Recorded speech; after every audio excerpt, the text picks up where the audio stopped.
on YouTube, on Facebook, on Rumble. It is good to see you all. Welcome to the Liz Wheeler Show. I'm your host, Liz Wheeler. You saw the title of the show. You know it's going to be a spicy one today. We actually have multiple spicy topics to talk about today, including Candace Owens' interview on CNN and what I consider to be the biggest revelation from that interview. I think that will interest you. We also have a report from the Blaze's Steve Baker about the January 6th pipe bomb. We're going to break that report down. There's been a bit of controversy about that report, so I'm going to give you my opinion on the whole thing. President Trump has also issued pardons for dozens of people over 2020 election fraud claims. There are people on both sides of the aisle who don't think that's a good idea. I think it's a great idea, and I'm going to make my case to you why today. Also, there's a new report about Jeffrey Epstein's activities, specifically as it relates to his association with various intel agencies. We're going to break that down because if this report is accurate, well, it substantiates some of the things that we have talked about, you and I, on this show. Today's episode is sponsored by Cozy Earth. Listen, if you've ever struggled with holiday gift shopping, well, you're in luck. Cozy Earth is the gift that actually becomes someone's favorite. The pajamas from Cozy Earth, I have them. I have the short sleeve ones and the long sleeve ones. They have this soft stretch knit feel that drapes so beautifully and sleeps cooler than cotton. So they're comfortable all year round. I'm obsessed with them. They're the only ones I wear now. Their bubble cuddle blanket, which I have on my couch, is plush textured. And honestly, it's just perfect for cuddling for snow days. My children like to make nests in it. It's so adorable. And it's also aesthetically pleasing to the ambiance of your room. But what I love most is that these are gifts that last well beyond Christmas morning. There's a 100-night sleep trial, so you have plenty of time to make sure it's exactly what you hoped it would be. And that shows you the confidence Cozy Earth has in their products that they offer that to you. Every Cozy Earth product comes with a 10-year warranty, which tells you just how much care goes into the quality. Cozy Earth gifts feel personal because they are. I highly recommend them. I have almost every Cozy Earth product, and each and every one I'm obsessed with. Black Friday has come early at Cozy Earth. Right now, you can stack my code, Liz, on top of their site-wide sale. Love it. Don't you just hate when codes are exclusive and don't let you stack? You can stack mine. Gives you 40% off in savings. That's CozyEarth.com, code Liz for up to 40% off in savings. This deal doesn't last long, though, so start your holiday shopping today. And if you get a post-purchase survey, be sure to mention that you heard about Cozy Earth right here on The Liz Wheeler Show. All right, guys. So we're going to start with Candace Owens' interview with CNN. And I want to start by saying a couple of things. And this is what I usually say when we talk about this topic. But I think it's important to set these standards to communicate this. My bar is pretty high for people on our side of the aisle saying things that I don't necessarily agree with. My bar is pretty high. I'm not about the infighting. I'm not about purity tests. My standard is if we agree on more things than we disagree on, then we're essentially on the same side. Even if some of the things we disagree on are important things, or even if some of the things we disagree on, I consider the disagreement to be based in morality. Still, there's a strategy to politics, and part of that strategy isn't applying purity tests. And so my bar is pretty high for people on our side saying wrong things. If we still agree on most things, then okay, say whatever you want. I am also, and I've said this before, I'm not the designated fact checker of the right. I do not feel that it is my responsibility to point out and debunk every false thing, every wrong thing, every point that I disagree on, coming from the mouths of everybody else in the conservative movement or conservative commentators on X or other podcasters. I'm not the designated fact checker. So if I address something, it's because I want to address something. If I don't address something, it's not because there's implicit agreement. It's not because there's disagreement. It's just because I choose to talk about something that I think perhaps is more important. All that being said, I also want to say I'm all for questioning government narratives. I mean, what is the thesis of this show been for years now is question everything. What do we call ourselves? Happy skeptics. I'm not a pessimist, so I can't call myself quite a cynic. But yeah, I'm pretty skeptical when an expert or a government official tells me something. I don't take it at face value. I need proof. I need to verify that before I'm going to believe it. So I'm all about asking questions. And again, my bar for when a question is an inappropriate question is pretty high because I'd rather have a bunch of dumb questions and also some good questions than no questions at all. All about the questions here. I've also said before, I don't share Candace Owens' worldview on Israel. That's been pretty clear from things that I've said versus things that she said. She is entitled to her own viewpoint, but it does inform her investigations, for example, her investigation or her theories on Charlie Kirk are informed by her worldview on Israel. It's not just a separate foreign policy position that she has taken. And I don't share Candace Owens's worldview on Israel. All of her theories. This brings us to the CNN interview that she did. And the CNN interview that Candace Owens did was filmed at least several weeks ago. It was filmed about 20 days after the assassination of Charlie Kirk. And it was filmed in the lead up. I think she has a book coming out in a week or two. And so it was filmed as part of the PR tour for her book. Very normal to do mainstream media hits or all kinds of media before a book release, before the publication date happens.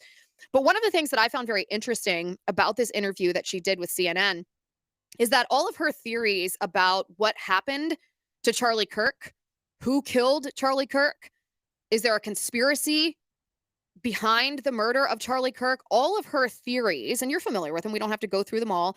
And as I said, I'm not the designated fact checker to debunk all of what she says, but all of her theories are based on one premise. And that premise is that Tyler Robinson, she says, is not the lone shooter. And this is, that's the premise. Everything else is built out from that premise. And yet when she was discussing this premise on CNN, she said something that I thought was incredibly important for us to note. And I want to play this clip for you of Candace Owens talking to CNN when she's talking about Tyler Robinson and her theory that Tyler Robinson is not the killer. Take a look. When you say you believe that Charlie Kirk was betrayed by someone close to him, what do you mean? I think that in the coming weeks, there's going to be a lot of financial reports that are coming out. And I, first and foremost, do not believe that Tyler Robinson killed Charlie Kirk. I want to be very clear on that. Whether he was involved, I think the answer is yes. I think that's obvious. And your basis for saying he didn't act alone is what? I don't know, maybe the weird Fed messages that were concocted out of thin air that had no timestamp and were written like they were speaking in 1822, among other things.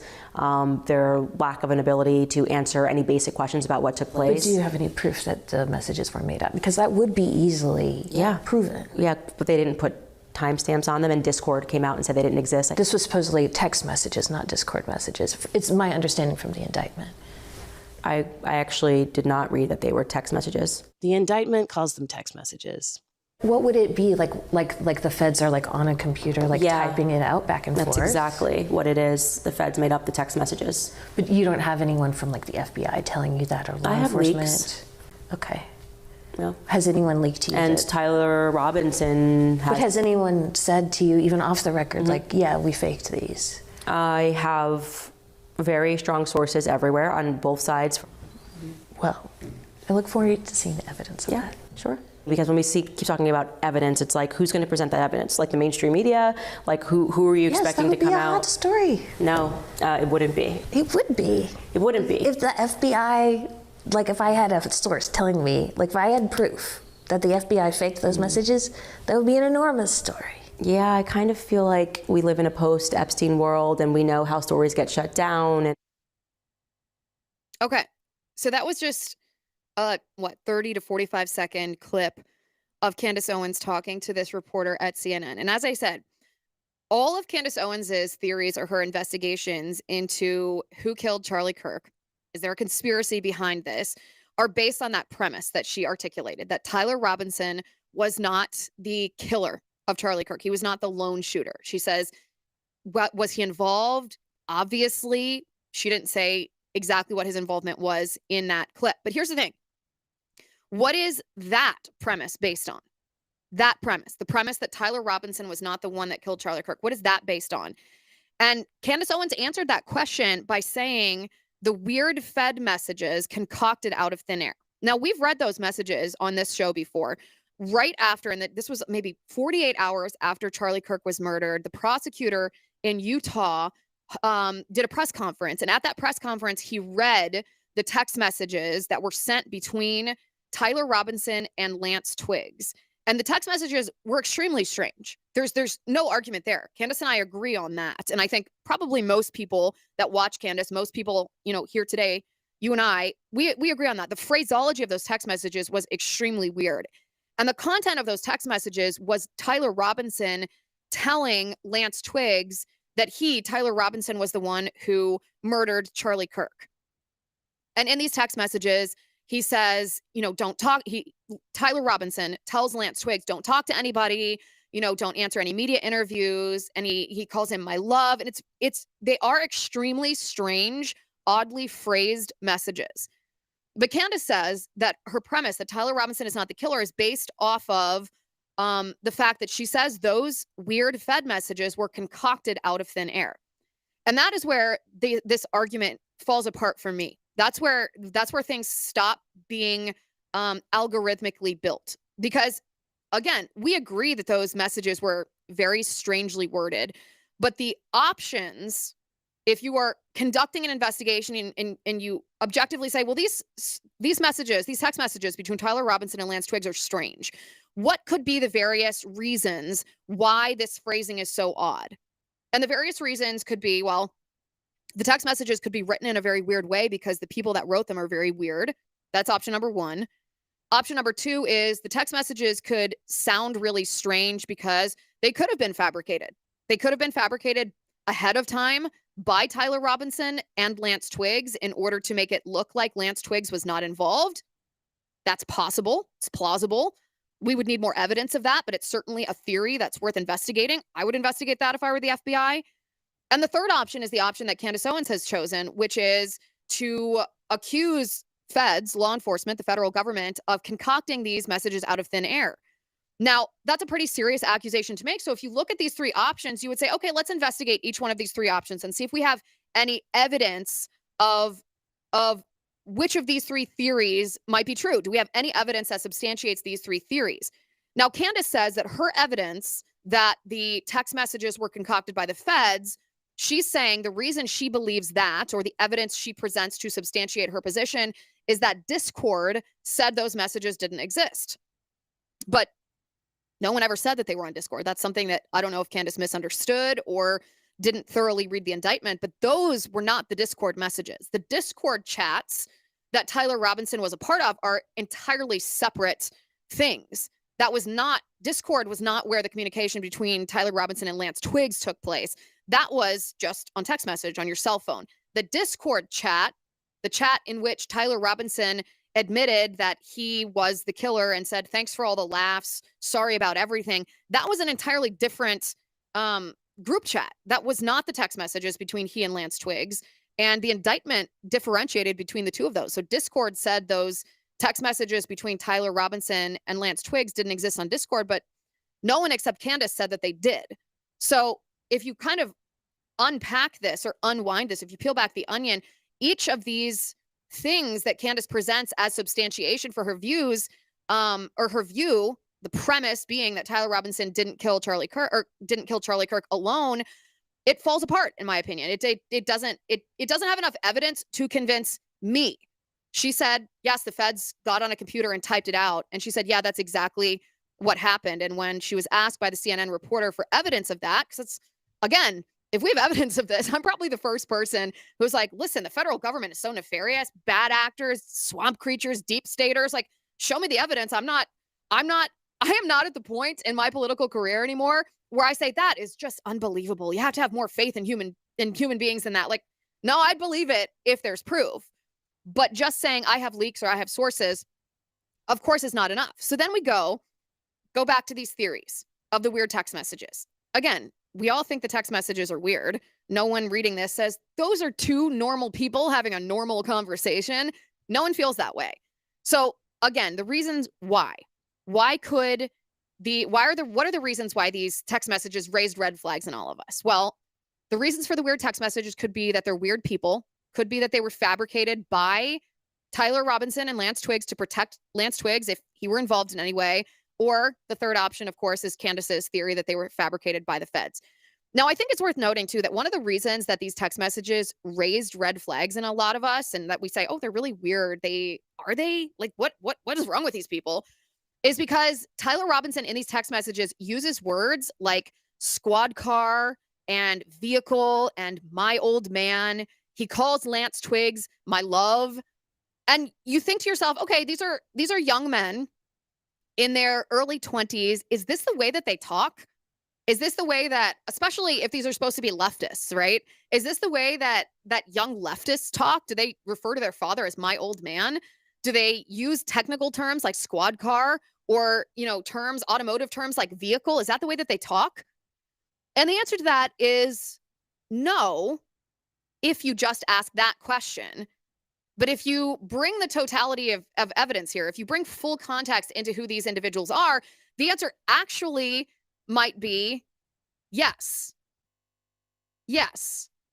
And the reason that I say yes is because, of course, the most likely explanation is often the truest explanation. So the most likely explanation would be that these text messages are weird because the people that wrote them are weird. So is there evidence of that? We go and we look for evidence of that.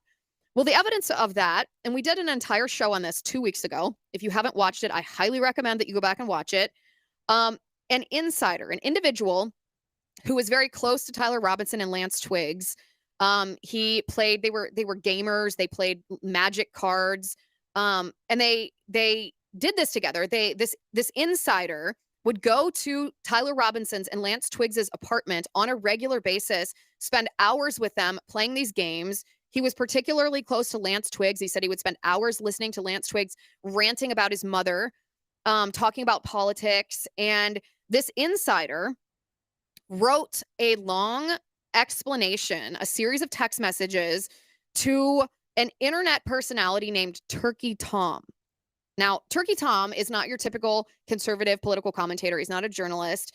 He has a Substack. And the reason that I find this to be interesting is because Turkey Tom's existence online, his footprint on the internet overlaps with the footprint of Tyler Robinson and Lance Twiggs. And what I mean by that is Tyler Robinson and Lance Twiggs were both known to be furries. They were involved in the furry community online. And I hate to even call that a community because it has a positive connotation, but you know what I mean.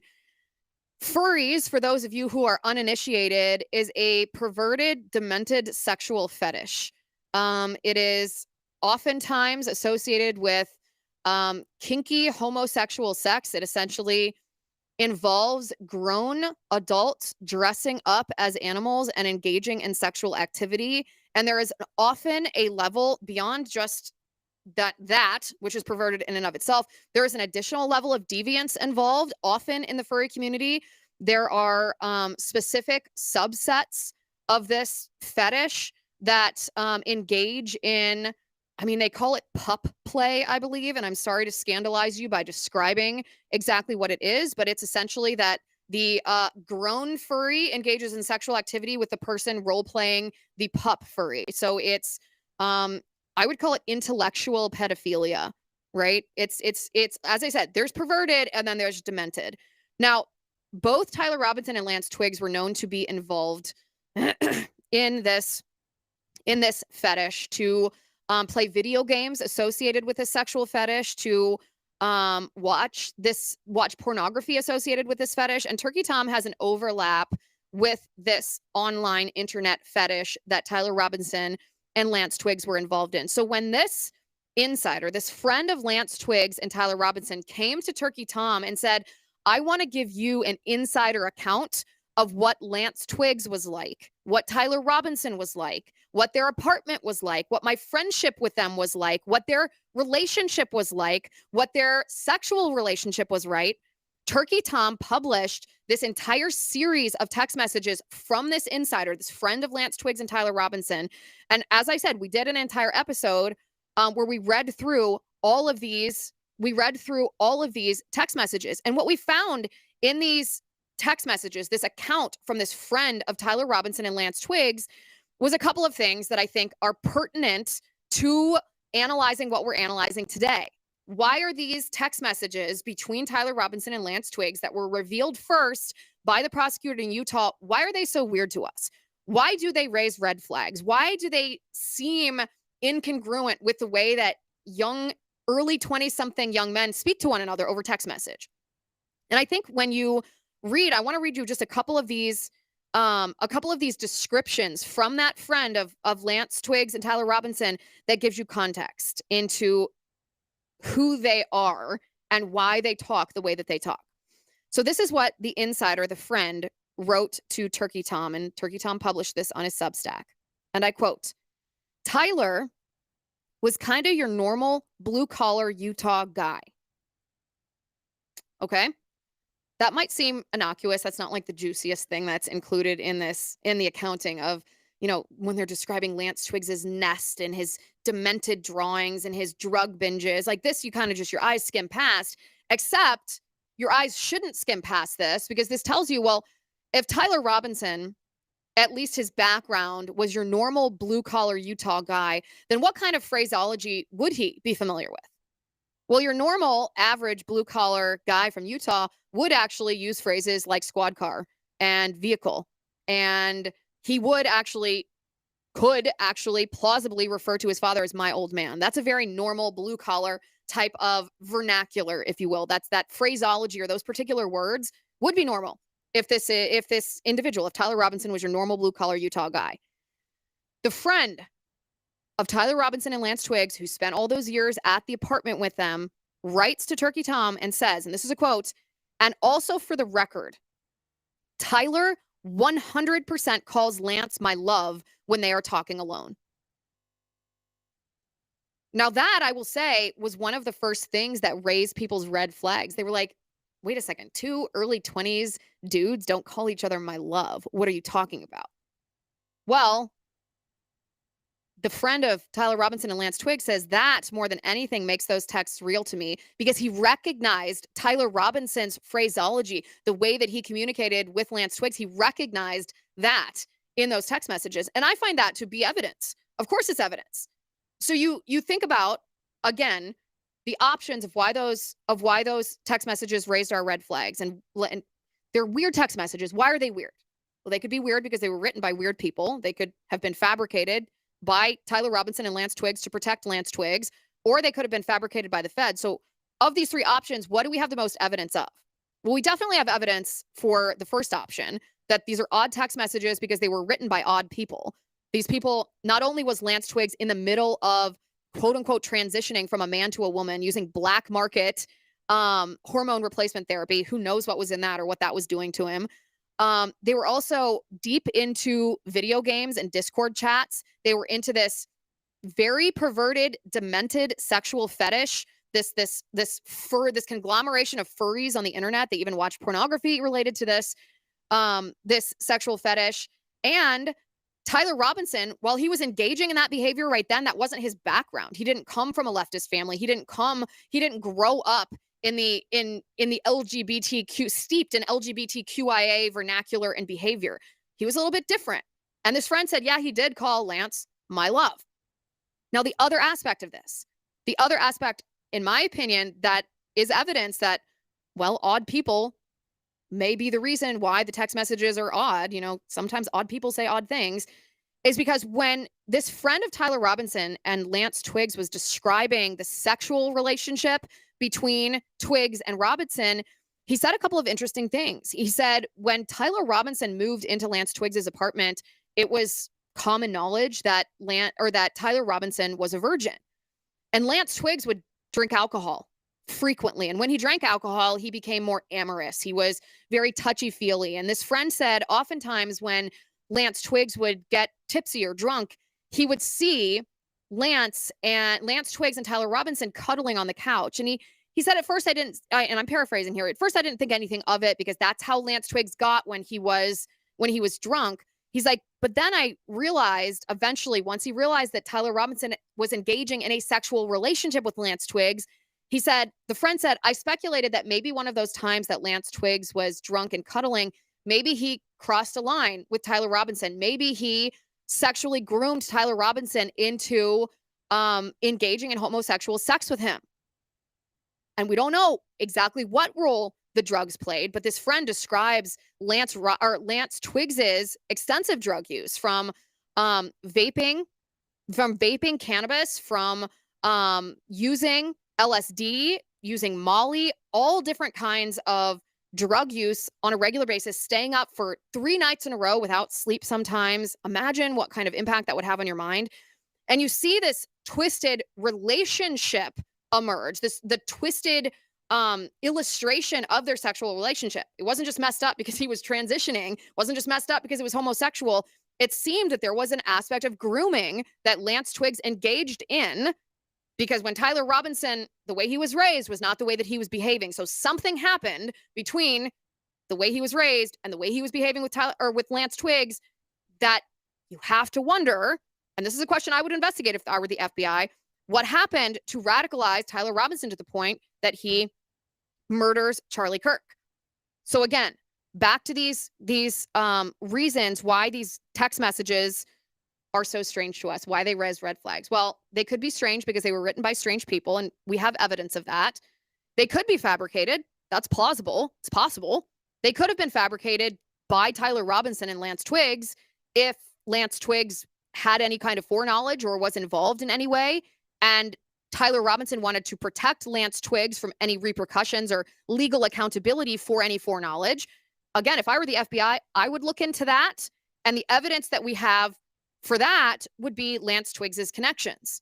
Lance Twiggs was known to run around with a group of LGBTQIA people who this insider, this friend of Lance Twiggs and Tyler Robinson, described as this hybrid between mental illness and LGBTQIA ideology. We, of course, also have evidence that these groups that it appears Lance Twiggs was at least on the periphery of in Utah, like Armed Queers, Salt Lake City, these groups, half a dozen people associated with these groups had posted on social media in the days and weeks leading up to the assassination of Charlie Kirk. They posted weird things that made it appear that they knew that something was going to happen, something bad was going to happen, that something bad was going to happen to Charlie Kirk at that college in Utah. And so the FBI right now is rightly investigating whether these groups had foreknowledge of the assassination of Charlie Kirk. And so we have evidence, at least when I say evidence, it's not evidence, it's not complete evidence, but it is enough information to say, okay, that's an area that we should investigate, whether these text messages were fabricated by Tyler Robinson and Lance Twiggs to protect Twiggs, if Twiggs knew anything, especially given the fact that it looks like Twiggs plied Tyler Robinson with perverted sexual fetishes and drugs. And that was part of the progression of Tyler Robinson's ideology from growing up in an ostensibly, Republican family to assassinating Charlie Kirk. And then that brings us back to Candace Owens's allegation that these text messages were, what did she say? Feds on a computer. The CNN reporter said feds on a computer typing it. And Candace says, yeah, that's exactly what it is. So what evidence do we have of that? Well, the CNN reporter asked Candace Owens what evidence she has of that. And Candace just said, I have leaks.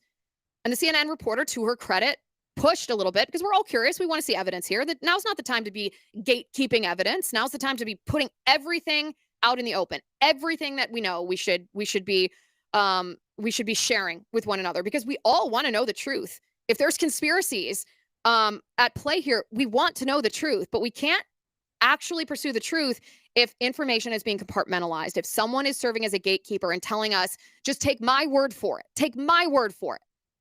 Listen, not personal, professional. I take nobody's word for anything. You show me the evidence, you show me the proof, and that is what I will believe. I will let the facts lead me to what I believe. So Candace Owens saying I have leaks does not substantiate, it's not any evidence that those text messages were fabricated by the feds. Her entire case is built on this belief that those text messages were fabricated on the feds because Discord said those text messages didn't happen on their platform, which we knew. The indictment said they were text messages. And Candace herself was unaware of that. She said so in her CNN interview. She said she had not seen that part of the indictment. So her case is built on a faulty understanding or a misunderstanding of these text messages. And again, her entire thesis, all of her theories about who is behind the murder of Charlie Kirk is built on the premise that Tyler Robinson isn't the lone shooter, that he's not the one that killed Charlie. And her basis for that is because the text messages between Tyler Robinson and Lance Twiggs, she says, were concocted by the feds out of thin air. If you look at the evidence, that we have for each of the three most likely reasons why we all think those text messages were weird, the least likely scenario is that they were concocted out of thin air by the feds. But here's the thing. If you believe that, if you built your entire case on that premise, then you can see how an investigation would get off base very quickly. You can see how an investigation would, in a sense, go off the rails. Because if you're saying, wow, there are people in the US federal government who willingly not just suppressed evidence, but invented false evidence against an American citizen in order to cover up for who, well, then the world is your oyster. Anybody that you have preconceived bias against, anyone that you have a political vendetta against, anyone who you don't agree with becomes a target that maybe it was them. And I think that's what we're seeing. And not only is that not the correct way to do an investigation, we are here in a moment in our country, what is it, 2 months after the assassination of Charlie Kirk, and there is a huge disservice happening to our country at large. Because the truth of the matter is there is evidence of a conspiracy. There is evidence of something else behind the scenes. There is evidence of a larger contingent of ideological actors and groups that share the ideology of Charlie Kirk's assassin, that promote the ideology of Charlie Kirk's assassin, and that train others in the ideology of Charlie Kirk's assassin. What am I talking about? I'm talking about the radical leftist groups like Armed Queers of Salt Lake City, like the Socialist Rifle Association, like the John Brown Gun Club. These leftist groups who all receive funding, either directly or indirectly, from the billionaire Roy Singham, who's a communist. He hides out in communist China because the Chinese Communist Party allows him to, because he works in the same office as a Chinese Communist Party propaganda firm. And he is committed to using his money because he's still an American citizen, even though he's defected to communist China. He sends his money back to the United States through this network of radical leftist groups, and it funds leftist violence in the United States. Because that's what he wants. He's a communist. He wants to overthrow the American empire, and that's what the Chinese Communist Party wants. And all of these groups, these radical leftist groups, the Socialist Rifle Association, the John Brown Gun Club, Armed Queers Salt Lake City, they're also all front groups. They're front groups for Antifa. You know, Antifa often propagates this narrative, or I suppose the mainstream media does this on behalf of Antifa, but it was the idea of those who, the idea of the leaders of Antifa is to say, listen, we're not an entity. We're not a group. We're a decentralized network. We have no leadership. So when the right says Antifa, like, what are they talking about? Antifa's just an idea. Well, they've deliberately structured themselves in that way to avoid legal accountability. But the truth of the matter is these radical leftist groups, whether it's the Socialist Rifle Association, the John Brown Gun Club, Armed Queers Salt Lake City, and there are many more, frighteningly, they serve as a front for Antifa. They share resources with Antifa militants. They do training for Antifa militants. They give Antifa militants the transport that they need, the mobilization that they need, the posters that they need, and literally the firearms training that they want. This is all happening in our country, in the background of Charlie Kirk's assassination. And we need people to investigate. We need citizen journalists to uncover this. We need everyday American citizens who don't believe in political violence and don't really have a lot of confidence in the government and law enforcement. And I'm pretty sure I just described most of us here today that we want answers because we don't want to live in political violence, and we don't really trust the government to be good at their jobs, regardless of whether the good guys or the bad guys are in charge. It's nice when the bad guys aren't in charge, but I still don't have a lot of confidence in the competence of the good guys sometimes. We need citizens to step up and investigate things. That's great. I'm all in favor of that. But when we become distracted by theories that are not substantiated, we risk missing conspiracies that not only exist, and if we don't investigate the conspiracies that exist, then it's an injustice to Charlie Kirk, but it's also an ongoing threat to conservatives. All conservatives, not just conservative commentators, not just politicians, but all conservatives. Because these leftist groups like the Socialist Rifle Association and the John Brown Gun Club and Armed Queers, they hate you. They're specifically organized to train themselves in firearms tactics to overthrow the so-called capitalists and oppressors. But what does that mean? It means they hate America. They want to subvert the American government, and the way that they view the world through this Marxist dialectic of we're oppressed and you're the oppressors. How do you think they define oppressors? They define oppressors as white, Christian, conservative, usually males. So if these people who are communist in their ideology, who are so demented with a trans ideology that they're essentially suicide bombers, they give no value to their own lives. They're willing to die or go to prison to push their own ideology, and they hate you. What do you think the end of this is going to be? Do you think this is going to be a one-off? Do you think that this was a horrible, isolated incident that happened to Charlie Kirk, but we'll move past it? No. That's not what's going to happen. This threat is real. And it's worthy of investigation. And it's complicated and it's complex. And in some places, they designed it to be that way. They designed it to be a tangled web of all these different groups and all these different players in these groups. I mean, think about this. Think about the connections here. Roy Singham, this billionaire who lives in China because he's a communist, and he sends his money to fund left-wing violence like the anti-ICE riots or Students for Justice in Palestine riots, or, these trans ideology groups. Singham's money goes directly or indirectly to these groups. Roy Singham's niece helped get Zohran Mamdani elected in New York City. Roy Singham's sister donated money to Zohran Mamdani's campaign. That's not a coincidence. It's not even kind of a coincidence. It just takes a little investigative work to peel back this onion, and the connections just stare at you in the face. It's there. They're not that good when it comes to being masterminds of crime. They're not such brilliant designers of these criminal enterprises that it's impossible to figure it out. You can figure it out if you have like 5 minutes of patience. Or think about this connection. Armed Queers of Salt Lake City, they scrubbed their entire social media presence within hours of Charlie Kirk's assassination. It was members of their group, people associated with their group, I should say. I haven't seen the members' role because they're very private about this.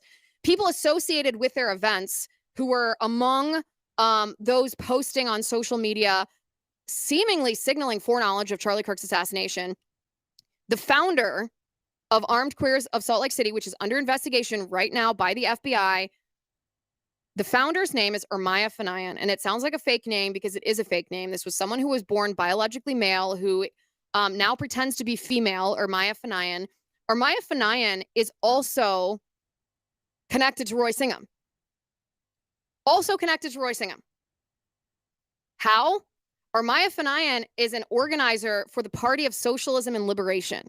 The Party of Socialism and Liberation is a communist party in the United States who receives their funding from Roy Singham.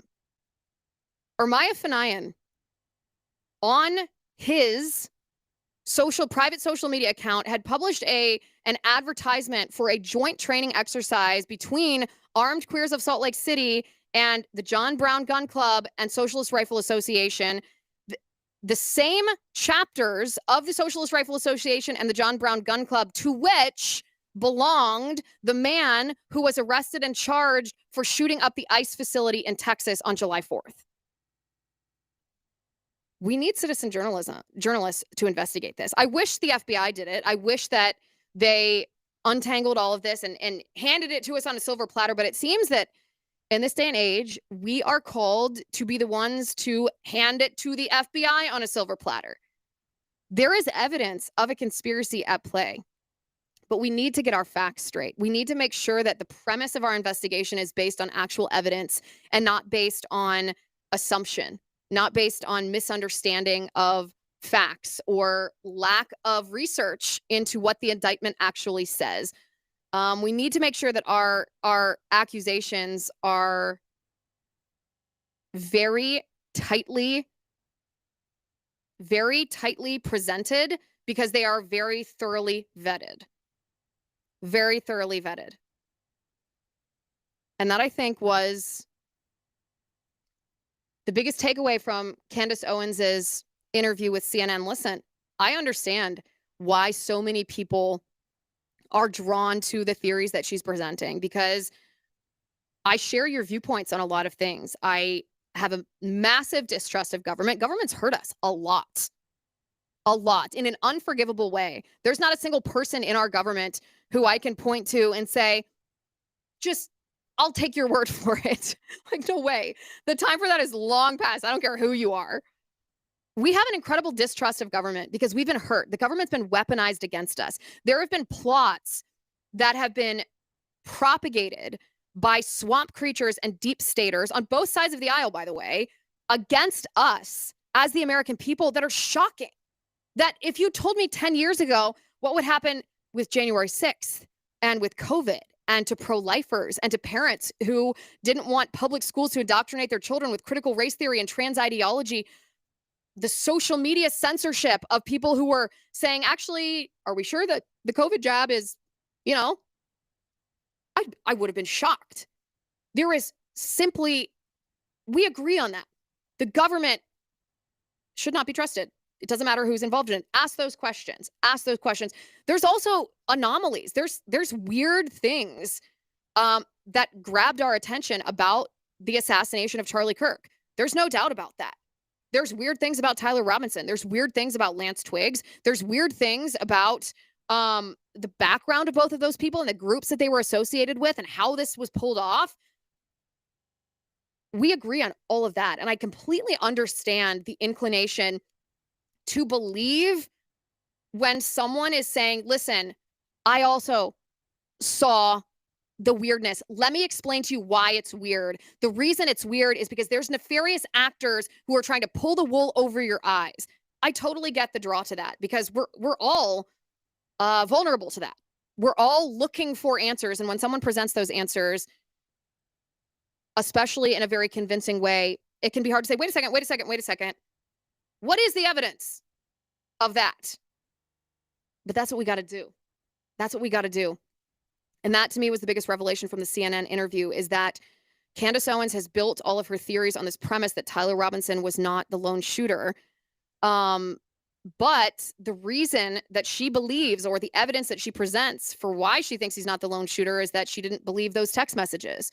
But the reason she didn't believe the text messages is because she said Discord said they didn't exist on the Discord platform. Well, that's right. That's because they were never supposed to be on Discord. They were text messages. And then, yeah, they were weird text messages. We all thought so. But to jump to the conclusion that the only explanation for why they were weird text messages is because the feds sat down and invented them out of whole cloth to cover up for God knows who, there's no evidence of that. But there is evidence that weird text messages were written because the people who wrote them were weird. And there's also at least enough evidence pointing towards, if I were the FBI, I would investigate if those text messages were in any way written ahead of time to try to cover what Lance Twiggs knew, given now all the evidence that we know about Lance Twiggs and Tyler Robinson's relationship being as toxic as it was, as manipulative as it was, possibly even as abusive as it was. That's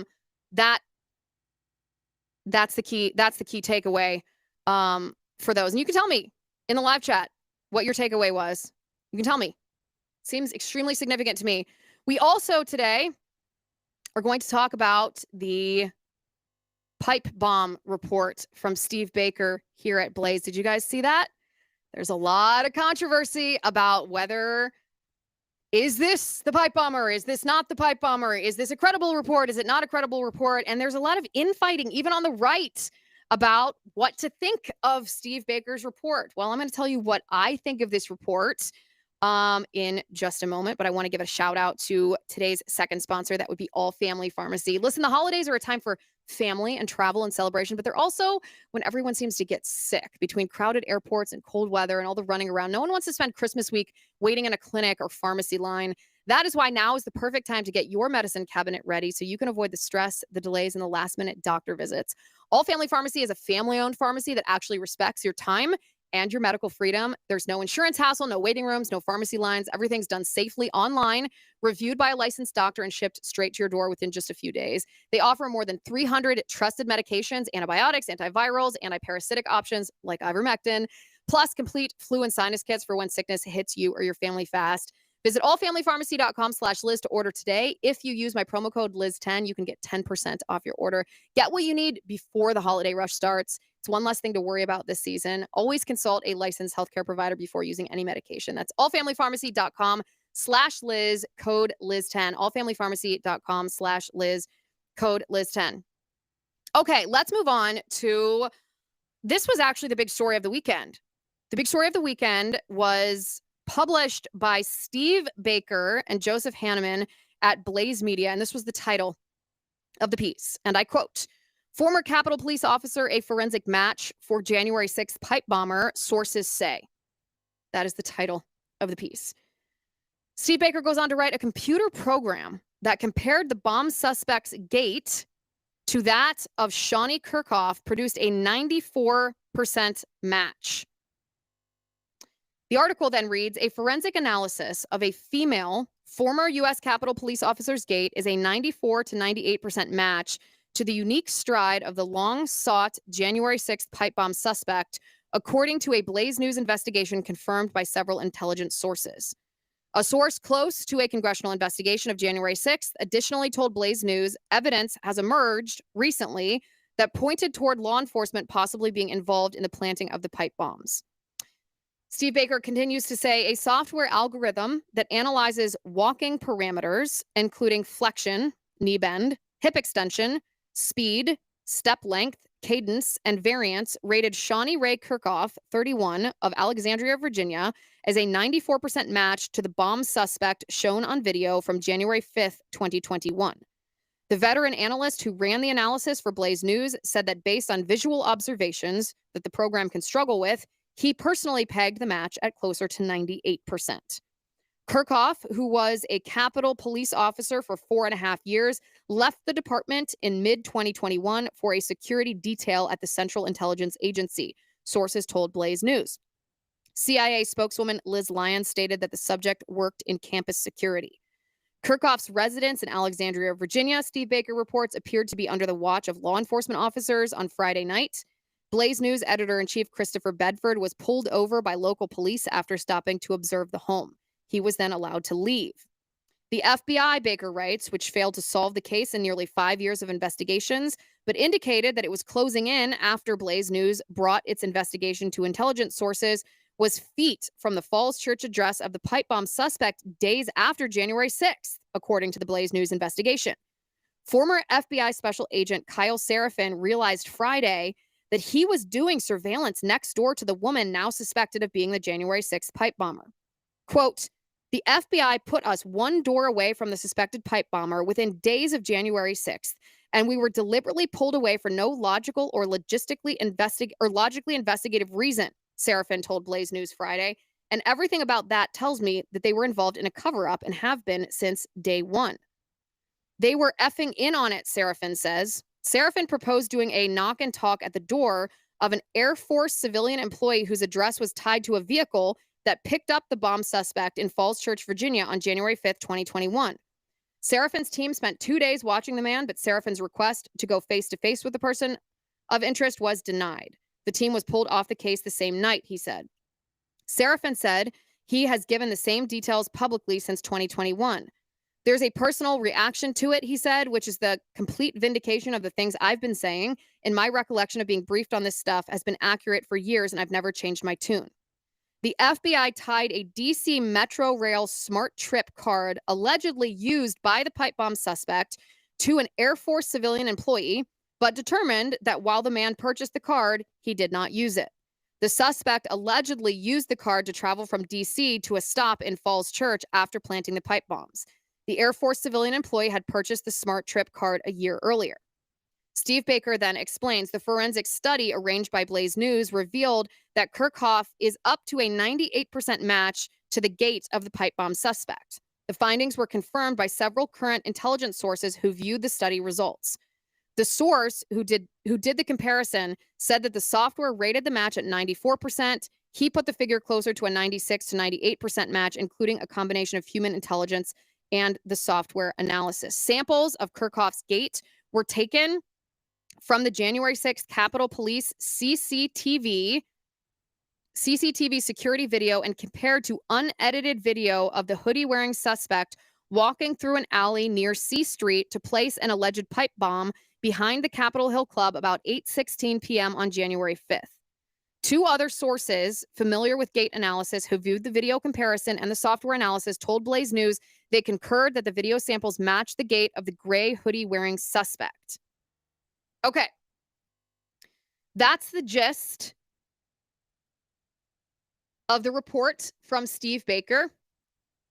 There's been a lot of controversy about this report since it was rolled out. You have individuals like Alex Jones who are taking a position that this is case closed. This solves the case. You have people like Kyle Seraphin, who is a former FBI whistleblower, who seems to be taking that position as well.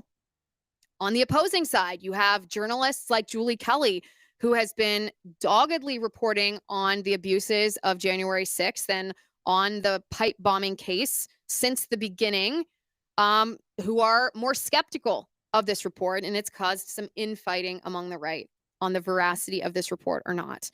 People have asked me what I think of this report, and so I'm going to tell you exactly what I think of this report. I've never heard of gait recognition technology. I don't know what it is. I understand the theory of what it is. It's similar to biometric identification technology, except it recognizes different aspects of your gait, kind of like you have a unique fingerprint for walking, I suppose. That's the theory of it. I'd never heard of it until this report from Steve Baker. So I know nothing about that. I'm interested if it's a reputable technology. It's possible that I've just never heard of it because I've never heard of it. Maybe it's a known entity. Maybe it's something that law enforcement and investigators commonly use. I've never heard of it, so I'd like to know more about it. Steve Baker did not provide the name of the software, the algorithm, the analyst, this expert who conducted the analysis, or if it was a private company, if it was, a government entity. There was no information given to us about the gait recognition technology analysis. I need more information because this entire report hinges on that being accurate. Again, what did I say earlier in the show? It's not personal. Professionally, I take nobody's word for it. I don't believe someone just because they say, "Oh, take my word for it. I got you. This is what my source is telling me." No, you show me the evidence. You can show me the evidence. So I need more information about this. What company was used? Who is this veteran analyst who conducted the analysis? How reputable is gait recognition technology? Is this widely used? I need answers to those questions before I can get excited about a report such as this. I also have a question about the videos that were used as comparison in this analysis. So a couple of videos that were described as being used weren't shown to us. The video of this woman playing, she was a former soccer player in Columbus, Ohio. Apparently a video of her playing soccer was used, and we were shown a screenshot of that video, but we weren't shown that video. I wonder why we weren't shown that video. I think that would be useful. Again, we can't play the gatekeeping game. We can't have one person that's like, I'm a trusted journalist, so if I say so, you can believe me. No. Show your work. Show your work.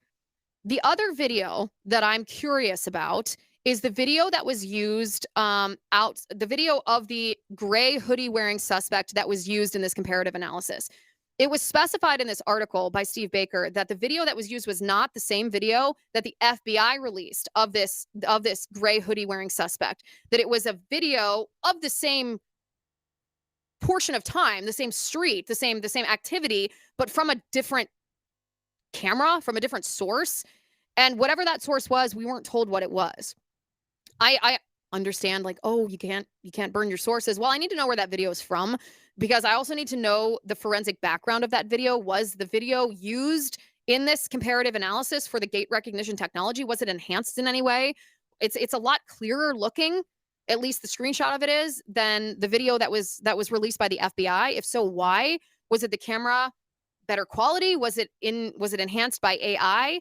Because if it was enhanced in any way, that's not a valid comparison. I need to know what the entomology of that video is, and I need to see it for myself. So my reaction to this report is questions. I just have a lot of questions. I have a lot of questions about gait recognition technology and what analyst was used and what company was used, and if it's reputable and accurate, how often they have false positives, or if it's like a fingerprint, which is mostly an accurate way to identify someone. I also have questions about these particular videos that were used as comparison. I can't take anybody's word for it, and I don't mean that personally. I just need, show me your work, show me the evidence, and at that point, I will have a stronger opinion on whether this report is a thing or whether it's not a thing. I have no idea if it's a thing or not. I have no idea because I don't have enough information. All I have right now is someone telling me to take their word for it. And that's a no from me. That's a no from me. All right. A recent Danish study revealed something that's just heartbreaking. Women who experience abortion are dramatically more likely to need psychiatric care in the months that follow. The left tells us that abortion is healthcare, but that is not healthcare. That is heartbreak. But inside a preborn clinic, a very different story begins. A woman in crisis is welcomed and not judged. She's given comfort and not coercion. And when she sees her baby for the first time on that ultrasound screen, that flicker of light becomes something more than a medical image. It becomes hope for her. Preborn stays with her for the journey ahead with counseling, clothing, baby supplies, and encouragement that lasts up to 2 years. They care for both lives, the one who's just beginning and the one learning how to begin again. Because in the end, the greatest investment is made with compassion, and it changes 2 lives at once. Dial pound 250 and say the keyword baby. That's pound 250, keyword baby, to be part of this mission and to help save both mothers and babies. Or you can visit preborn.com/Liz. That's preborn.com/Liz. Every dollar saves lives. All gifts are tax deductible, and Preborn is a 5-star rated charity.